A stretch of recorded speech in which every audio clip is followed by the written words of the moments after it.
حضور وہ پوچھتا ہے کہ ایک حدیث ہوتا ہے جس میں لکھا ہے کہ سفر کرنا سزا کا ٹکڑا ہے، اس کا کیا مطلب ہے، اس سے کیا مراد ہے؟ سفر میں تکلیف جو پہنچتی ہے اس میں پوچھنے کی کون سی بات ہے؟ جب بھی انسان سفر کرتا ہے تو ایک تکلیف میں مبتلا ہو جاتا ہے. سوری حضور میرا مائکروفون ٹوٹ گیا. ہر سفر میں کوئی نہ کوئی انسان کو تکلیف دقت تو پیش آتی ہے نا، تو یہی مطلب ہے، سیدھی بات ہے.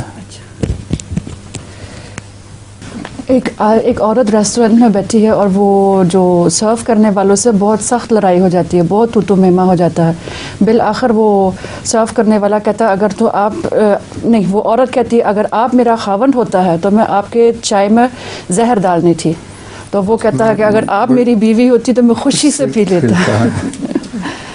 یہ لطیفہ تو برٹش پارلیمنٹ کا ہے، یہ کسی نے بنایا ہوا یہاں. ویسے برٹش پارلیمنٹ میں یہ واقعہ ہوا تھا. اچھا. السلام علیکم حضور.